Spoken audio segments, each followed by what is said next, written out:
सत्ता का दूसरा कार्यकाल। और सवाल अभी विपक्ष से, सवाल तो उससे होगा जिसके हाथ में ताकत हो, जिसके हाथ में पुलिस हो, संस्थाएं हो और मीडिया जिसके सामने नतमस्तक हो। सवाल तो उससे होगा ना। हम लेकर आए खबरों का एक ऐसा शो जिसमें सवाल होंगे सीधे, बेलाग और बेबाक उनसे जो सवालों से बचते हैं, जिनके हाथ में ताकत है। बेबाक सिर्फ द लाइव टीवी पर। नमस्कार, आप देख रहे हैं बेबाक, मैं अभिसार शर्मा।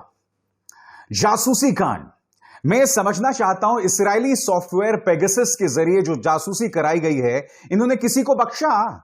40 पत्रकार तो छोड़िए, इन चेहरों पर गौर कीजिए।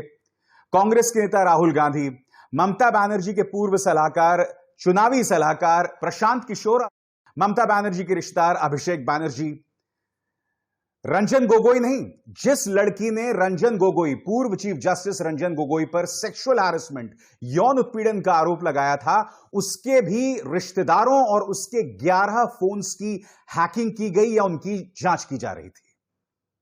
खुद सरकार के ये 2 मंत्री प्रहलाद पटेल और अश्विनी वैष्णव जो इस वक्त मौजूदा आईटी मिनिस्टर हैं, किसी को बख्शा है इन्होंने? मगर दिलचस्प बात यह है दोस्तों कि जैसे ही सरकार मुश्किल में दिखाई दी, जैसे ही सरकार रट्टू तोते की तरह एक ही बयान देते दिखाई दी, इनके बचाने के लिए ये 2 चेहरे सामने आ गए। दरअसल इन 2 चेहरों को मैं सिर्फ प्रतीकात्मक तौर पर इस्तेमाल कर रहा हूं। एक जी न्यूज का संपादक है और एक रिपब्लिक का संपादक है। वैसे तो पूरी गोदी मीडिया आ गई थी। दिलचस्प बात यह थी, जब इस मुद्दे पर कांग्रेस ने प्रेस कॉन्फ्रेंस की तो किसी न्यूज चैनल ने उसे नहीं दिखाया, मगर जैसे ही भारतीय जनता पार्टी का खंडन आया, तमाम न्यूज चैनल्स ने उसे दिखाना शुरू कर दिया। मगर बात मैं इन 2 चेहरों की करना चाहता हूं। एक जी न्यूज का संपादक है, एक रिपब्लिक का संपादक है। दोनों का एक काला इतिहास है। इन दोनों ने किस तरह से पेगासस की इस बड़ी खबर को दबाने की कोशिश की, उसका मजाक उड़ाया, मैं आपको तस्वीरों के जरिए दिखाना चाहता हूं। आपके स्क्रीन पर रिपब्लिक का यह डिबेट, इन्होंने पेगासस को फ्लॉप शो बताया है।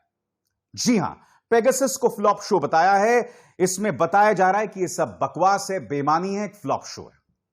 तो मैं इससे पूछना चाहता हूं कि फ्लॉप शो क्या होता है? पूरी सरकार हिल गई। सरकार एक ही बयान दे रही थी। इन 3 चेहरों पर गौर कीजिए, रविशंकर प्रसाद, अश्विनी वैष्णव और देश के गृह मंत्री अमित शाह। तीनों ने बिल्कुल एक सा बयान दिया। क्या बयान दिया? कि यह जो रिपोर्ट आई है वो मॉनसून सत्र में बाधा पैदा करने के लिए है, क्योंकि इस मॉनसून सत्र के अंदर मोदी सरकार बहुत अच्छे बिल लाने वाली है। सरासर झूठ। सबसे बड़ी बात, ये जो रिपोर्ट आई है वो 17 देशों में जारी की गई है। यह बताया गया है कि इन 17 देशों में किस तरह से अलग अलग लोगों को उनकी सरकारों ने टारगेट किया। निशाने पर सिर्फ भारत सरकार या बीजेपी नहीं थी, सिर्फ वायर जो है भारत पर फोकस कर रहा था। मगर तमाम अलग अलग देशों में अलग अलग पार्टीज की अलग अलग सरकारों की बात की जा रही थी। रट्टू तोते की तरह दोस्तों एक ही बयान दे रहे थे। रविशंकर प्रसाद के बयान का मैंने आपको जिक्र किया। अब सुनिए अश्विनी वैष्णव क्या कह रहे हैं कि मॉनसून सत्र को देखते हुए यह साजिश रची गई है। इन्हें हंसी भी नहीं आती इस तरह की बातें करने से पहले। सुनिए अश्विनी वैष्णव क्या कह रहे हैं। Honourable speaker sir, the press reports have appeared a day before the monsoon session of the parliament. This cannot be a coincidence, honorable speaker sir. In the past, similar claims were made regarding the use of Pegasus on WhatsApp. Those reports had no factual basis and were categorically denied by all parties. अब मैं आपको बताना चाहता हूं अमित शाह ने क्या बयान दिया। आपके स्क्रीन पर लोगों को मौजूदा मॉनसून सत्र से बेतहाशा उम्मीदें थीं। किसानों, युवाओं और महिलाओं और साथ ही पिछड़े वर्ग के लोगों के लिए कई बिल लाए जाने वाले थे जिन पर बहस होनी थी और चर्चा होनी थी, और प्रधानमंत्री इन सब पर चर्चा के लिए तैयार थे। पेगासस से जुड़ी खबर की टाइमिंग पर सवाल उठाए जाने की जरूरत है। आप क्रोनोलॉजी समझिए। यह व्यवधान पैदा करने वालों के लिए, गतिरोध पैदा करने वालों की रिपोर्ट है। फिर वही मॉनसून सत्र का रोना। इससे क्या पता चलता है कि सरकार पूरी तरह से हिल गई है। सरकार लगातार गलत बयानी कर रही है। कह रहे हैं अभी तक इन्होंने हमें यह नहीं बताया कि पेगासस की इन्होंने इस्तेमाल की या नहीं की। पेगासस को इन्होंने खरीदा या नहीं खरीदा? बस रविशंकर प्रसाद ये बयान दे रहे थे कि 45 देशों में इसका इस्तेमाल हो रहा है, तो हम पर क्यों सवाल खड़ा किया जा रहा है? मित्रों, ये जो पेगासस की कहानी है, इसका संकेत आईटी मंत्री वैष्णव जी ने दिया था। ये सारी कहानी मॉनसून सत्र के पहले ही क्यों शुरू होती है? क्या कुछ लोग ये योजनाबद्ध तरीके से लगे हुए थे कि ये कहानी मॉनसून सत्र के पहले ही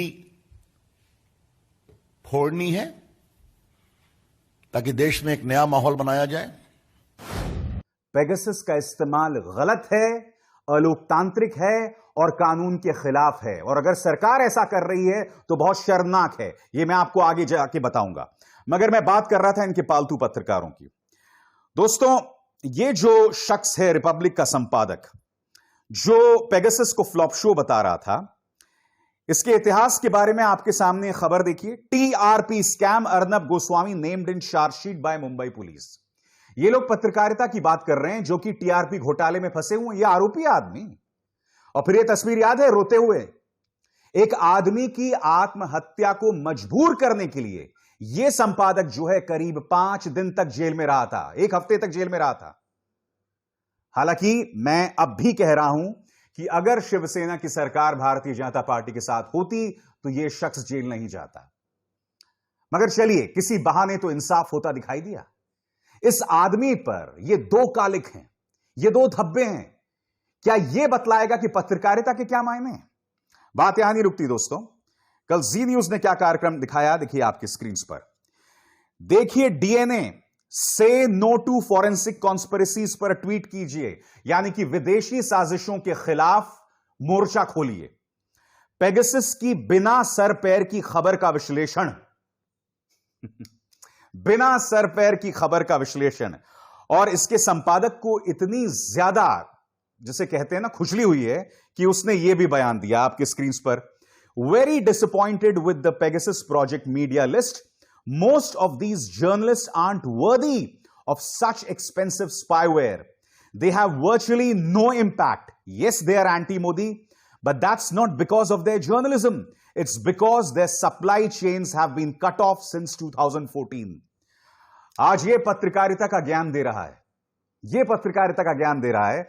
तो मैं इसे याद दिलाना चाहूंगा इस तस्वीर की। इस तस्वीर के अंदर यह शख्स कथित तौर पर फिरौती वसूल रहा है एक उद्योगपति से। नवीन जिंदल ने इस पर आरोप लगाया था दोस्तों। यह बात अलग है कि रहस्यमय तरीके से बाद में नवीन जिंदल ने उन आरोपों को वापस ले लिया, मगर एक कैमरे पर पकड़ा गया था और नतीजा यह था कि यह आदमी करीब 2-3 हफ्ते तक तिहाड़ जेल में था। यह देखिए तस्वीर। इस तरह से ये लोग पत्रकारिता के नाम रोशन कर रहे थे। आपके सामने तस्वीरें हैं दोस्तों, वीडियोज हैं जहां पर फिरौती वसूली की बात हो रही थी। कथित तौर पर जेल में था यह आदमी। और अब यह खबर देखिए दोस्तों, जब एक चैनल का यह संपादक था तो इसने उमा खुराना नाम की एक महिला को वैश्याओं का सरगना, झूठी खबर चलाई थी कि यह वैश्याओं का सरगना है। उस औरत को भीड़ ने लगभग मार डाला था दोस्तों, मार डाला था उसे लगभग भीड़ ने। बाद में सूचना और प्रसारण मंत्रालय ने इसके चैनल को 1 महीने तक के लिए बंद कर दिया था। आज ये लोग पत्रकारिता की बात कर रहे हैं, आज ये लोग पेगासस को फ्लॉप शो बता रहे हैं। पेगासस वाला मामला मैं फिर स्पष्ट कर दूं, पेगासस की जो तकनीक है वो सिर्फ सरकारों को बेची जा सकती है। अगर ये भारतीय नेताओं, भारतीय पत्रकारों पर इसका इस्तेमाल हो रहा है तो इसका मतलब साफ है कि सरकार ने ही खरीदा होगा, सरकार ही इसका इस्तेमाल कर रही होगी। और सबसे बड़ी बात मैं फिर दोहराना चाहूंगा जो कल मैंने अपने एक शो में कहा था, इन 3 चेहरों पर गौर कीजिए। देश के प्रधानमंत्री नरेंद्र मोदी, देश के गृह मंत्री अमित शाह और देश के राष्ट्रीय सुरक्षा सलाहकार अजीत डोभाल, ये तीनों मोबाइल फोन का इस्तेमाल करते हैं। अगर ये सरकार कह रही कि हमने ये जासूसी नहीं करवाई या हमने ये टेक्निक नहीं खरीदी, तो कल्पना कीजिए दोस्तों, कोई देश विरोधी ताकत अगर हमारे माननीय प्रधानमंत्री, माननीय गृह मंत्री या माननीय राष्ट्रीय सुरक्षा सलाहकार के फोन में पेगासस इंस्टॉल करा देते हैं, तो आप समझ सकते हैं दोस्तों, देश का उसको कितना बड़ा नुकसान होगा। इसलिए मैं फिर दोहरा रहा हूं, इस मुद्दे की संयुक्त संसदीय समिति द्वारा जांच होनी चाहिए। रिटायर्ड सुप्रीम कोर्ट के जज इसकी जांच करें। भारतीय जनता पार्टी इससे क्यों डर रही है बताइए? क्यों डर रही है? क्यों आप लोगों ने पूरा प्रोपेगेंडा अपनी पालतू मीडिया के जरिए खेल रहे हैं? आप वो दो सिर्फ प्रतीक थे दोस्तों, सिंबल्स थे। अधिकतर मीडिया इसी लाइन को फॉलो कर रही थी। और मैं अब आपको बताना चाहता हूं दोस्तों कि यह कितना बड़ा गुनाह है। वकील करुणानंदी ने आईटी एक्ट के सेक्शन 43 का जिक्र किया है और उन्होंने यह कहा है कि वैसे तो सरकारों को जासूसी करने का अधिकार है, वो कर सकते हैं, मगर आपके फोन को हैक नहीं किया जा सकता। आपके फोन में छेड़छाड़ इस तरह से नहीं की जा सकती, यह कानून के खिलाफ है। यह कहता है सेक्शन 43 ऑफ आईटी एक्ट। आपकी स्क्रीन पर अंग्रेजी में है, पढ़ के सुनाना चाहता हूं। Section 43, penalty and compensation for damage to computer system, etc. if any person without permission of the owner or any other person who is in charge of the computer system or computer network, A, accesses or secures access to such computer system or computer network, B, downloads, copies or extracts any data, computer data, base or information from such computer system or computer network, including information or data held or stored in any removable storage medium. यानी कि आप इस तरह से परिवर्तन नहीं कर सकते, आप छेड़छाड़ नहीं कर सकते, ये कानून के खिलाफ है। ये एक जानी मानी वकील करुणानंदी हमको बता रही हैं। और ये पत्रकार अब भी कह रहे हैं कि कोई गुनाह नहीं हुआ। क्या इनको इस बात की बिल्कुल भी शर्म नहीं आती कि ये लोग देश की संविधान, देश के कानून के खिलाफ बातें कर रहे हैं, देश की जनता को गुमराह कर रहे हैं? मैं आपको बतलाना चाहता हूं दोस्तों कितना बड़ा गुनाह हुआ है। इस शख्स पर गौर कीजिए, देश के विपक्ष के नेता राहुल गांधी। इनके कम से कम 2 फोन्स को पर जासूसी हैक करने का प्रयास किया गया था। राहुल गांधी अक्सर अपना फोन बदलते रहते थे। अभी यह स्पष्ट नहीं है कि इनके फोन को पूरी तरह से हैक किया गया था या नहीं किया गया था, मगर यह कोशिश हुई थी साल 2018-2019 में, जब कांग्रेस लोकसभा चुनावों की तैयारी कर रहा था। यानी कि अगर यह फोन हैक हो गया था दोस्तों, इसका अर्थ यह हुआ कि कांग्रेस लोकसभा चुनावों को लेकर क्या तैयारी कर रही थी, भारतीय जनता पार्टी को कथित तौर पर सब मालूम था। राहुल गांधी ने इस पर वायर को क्या कहा आपके स्क्रीन पर, जैसा आप बता रहे हैं, यदि इस तरह की निगरानी मेरी या किसी विपक्ष के नेता या फिर किसी नागरिक की गई तो यह बिल्कुल ही गैर कानूनी और निंदनीय है। यदि आपकी जानकारी सही है तो इस स्तर की निगरानी व्यक्तियों की गोपनीयता पर हमले से आगे की बात है। यह हमारे देश के लोकतांत्रिक नींव पर हमला है। इसकी गहन जांच होनी चाहिए और जिम्मेदार लोगों की पहचान कर उन्हें सजा दी जानी चाहिए।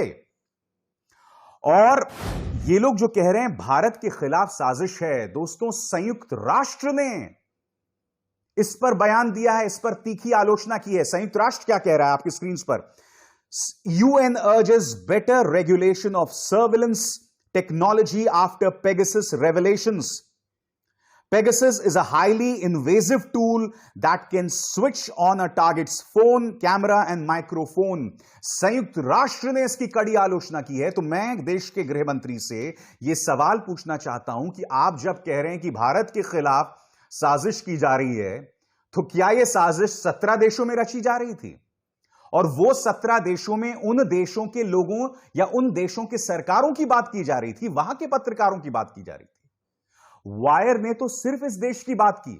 दूसरी बात, संयुक्त राष्ट्र इसकी आलोचना कर रहा है। तो क्या आप मुझे यह बता रहे हैं कि संयुक्त राष्ट्र भी भारत विरोधी है? अरे भाई, आप इस देश की जनता को कितना मूर्ख बनाएंगे? आपकी सियासत तो 56 इंची है। आप तो बिल्कुल मजबूत सरकार हैं। आप हर चीज में साजिश देखते हैं, हर चीज में आप डर जाते हैं, हर चीज में आप विक्टिम कार्ड खेलते हैं, हर चीज में आप खुद को पीड़ित बताते हैं। कमाल करते हैं आप। दोस्तों, कांग्रेस ने इस मुद्दे पर कड़ा प्रहार किया। क्या कह रही है कांग्रेस? कांग्रेस कह रही है आप जिन लोगों की जासूसी कर रहे हैं, क्या वो आतंकवादी हैं? क्या कहा उन्होंने, सुनिए। ये एक इजरायली कंपनी है NSO, और ये कहते हैं कि हम ये सॉफ्टवेयर केवल और केवल सरकार को ही बेचते हैं और किसी को नहीं। कोई कह सकता है भैया ये तो सरकार मोदी जी ने तो खरीदा नहीं होगा, तो मैं इसलिए उनकी वेबसाइट का भी आपको रिलीज कर रहा हूं, ये पेगासस एनएसओ की वेबसाइट से। और उन्होंने साफ तौर से कहा NSO products are used exclusively by government intelligence and law enforcement agency to fight crime and terror. Modi ji, Rahul Gandhi ji के फोन की जासूसी करवा के आप कौन सा क्राइम और टेरर से लड़ाई लड़ रहे थे? Hindu, Indian express, TV 18, India today, frontier TV, wire, news click, इनकी जासूसी करवाकर आप कौन से टेररिस्ट से लड़ रहे थे? आप हिंदुस्तान के चीफ इलेक्शन कमिश्नर की जासूसी करवाकर कौन से उग्रवादी से लड़ रहे थे? आप एसोसिएशन फॉर डेमोक्रेटिक रिफॉर्म्स के जगदीप छोकर साहब की जासूसी करवाकर कौन से उग्रवादी से लड़ रहे थे? और अब सामने आएगा, अब अपने खुद के कैबिनेट मंत्रियों की जासूसी करवाकर कौन से उग्रवादियों से लड़ रहे थे? और अब इस चेहरे पर गौर कीजिए, प्रशांत किशोर और अभिषेक बैनर्जी। प्रशांत किशोर का फोन हैक कर लिया गया था दोस्तों, यानी कि जब पश्चिम बंगाल चुनावों की तैयारी चल रही थी, भारतीय जनता पार्टी प्रशांत किशोर के फोन के जरिए उनकी एक एक गतिविधि पर उनकी निगाह थी। अभिषेक बैनर्जी जो कि रिश्तेदार हैं ममता बनर्जी की, उनकी एक एक गतिविधि पर संभवतः कथित तौर पर भारतीय जनता पार्टी की निगाह थी या सरकार की निगाह थी। क्योंकि मैं फिर दोहरा दूं, पेगासस सिर्फ सरकारें ही खरीद सकती हैं, कोई प्राइवेट सिटीजन नहीं खरीद सकता। अब इस चेहरे पर गौर कीजिए दोस्तों, और यह सबसे दुखद खबर है। Ranjan Gogoi, former chief justice of India, एक अजीबोगरीब इत्तेफाक है कि इनकी जितने भी फैसले थे सुप्रीम कोर्ट में, उसका फायदा भाजपा को राजनीतिक तौर पर मिला। और इन्होंने जैसे ही अपने पद से इस्तीफा दिया, ये सीधे राज्यसभा पहुंच गए भारतीय जनता पार्टी की मदद से। खबर यह है दोस्तों वायर की, इसके मुताबिक रंजन गोगोई पर जिस औरत ने यौन उत्पीड़न का आरोप लगाया, यानी कि सेक्सुअल हैरेसमेंट का आरोप लगाया, उसके और उसके रिश्तेदारों के 11 फोनों पर पेगासस के जरिए हैकिंग की गई। और अगर 11 फोनों पर निगाह थी तो मान के चलिए दोस्तों, कम से कम 9 करोड़ रुपए का खर्चा है, कम से कम 9 करोड़ रुपए का खर्चा है इसमें। यानी कि वो लड़की अपने वकीलों से क्या बात कर रही थी, वो अपने रिश्तेदारों से क्या बात कर रही थी। एक तो पहले उसने सेक्सुअल हैरेसमेंट का आरोप लगाया, पहले ही वो पीड़ित है, और उस पर इस तरह से निगाह रखी जा रही थी। यह वायर की रिपोर्ट बता रही थी। अब इन चेहरों पर गौर कीजिए। अश्विनी वैष्णव जो कि मौजूदा आईटी मिनिस्टर हैं, प्रहलाद पटेल मोदी सरकार के जल शक्ति मंत्री, इन दोनों पर निगाह थी। स्मृति ईरानी, इनके एक सचिव थे जिनका नाम संजय काचुरु था, संजय काचुरु के फोन पर भी निगाह थी। आज मैं सवाल पूछना चाहता हूं, यह वो सरकार है दोस्तों जो ऐसा लगता है किसी पर भरोसा नहीं करती, पूरी तरह से डरी हुई है। और हम ये ना भूलें कि यह गुजरात मॉडल का इतिहास है। अमित शाह पर आरोप लगा था कि गुजरात के अंदर वो एक लड़की की जासूसी करा रहे थे, और उस वक्त भी ये दोनों किरदार सामने थे, खुद उस वक्त के चीफ मिनिस्टर नरेंद्र मोदी और मौजूदा गृह मंत्री अमित शाह। यह आरोप इन पर पहले भी लगा था गुजरात के अंदर। आशीष खेतान ने बाकायदा स्टोरी की थी, उसमें अमित शाह की आवाज थी। वो लगातार एक पुलिस इंस्पेक्टर से बात कर रहे थे कि बताओ वो लड़की कहां गई, अच्छा कहां पहुंची, बताओ क्या कर रही है वो। यानी कि इनका एक लंबा चौड़ा इतिहास है। क्या आप इन चीजों से मुंह मोड़ सकते हैं? क्या आप ये कह सकते हैं कि ये बिल्कुल एक नई बात है, पेगासस के जरिए जो जासूसी हुई, नई बात नहीं, एक इतिहास है। और यही इतिहास, यही सिस्टम, यही गुजरात मॉडल ये पूरे देश पर लगा देना चाहते हैं, और इस पर सवाल उठना लाजमी है। दोस्तों, अगर लाइव टीवी में बेबाकी से तथ्यों के साथ हम लगातार आपके सामने मुद्दे लाते रहेंगे, इस पालतू मीडिया को हम लगातार एक्सपोज करते रहेंगे, क्योंकि यह पालतू मीडिया आज की तारीख में इस देश के लिए कैंसर से कम नहीं है दोस्तों। और मैंने प्रमाणित किया है। क्योंकि आप यह ना भूलें, जब पालघर में 2 साधुओं की मौत हुई थी, तब रिपब्लिक का वो संपादक सोनिया गांधी पर उसका दोष मढ़ रहा था। यह कह रहा था कि सोनिया गांधी खुश हो रही होगी आज बगैर किसी प्रमाण के। फिर आपको याद होगा जब पहला लॉकडाउन हुआ था और कई गरीब मजदूर रेलवे स्टेशन पहुंच गए थे क्योंकि उन्हें घर वापस जाना था, तब इसी रिपब्लिक के संपादक ने कहा था कि ये भाड़े के एक्टर्स हैं, भाड़े के कलाकार हैं। हमारे गरीब मजदूरों को इसने इस तरह से गाली दी थी। ये वो पत्रकार हैं, ये वो संपादक हैं जो लोगों के खिलाफ हैं, क्योंकि इनका एक काम है भारतीय जनता पार्टी की सेवा करना और इसके अलावा कुछ नहीं। मगर हम इन्हें लगातार एक्सपोज करते रहेंगे। अभिसार शर्मा को दीजिए इजाजत। नमस्कार।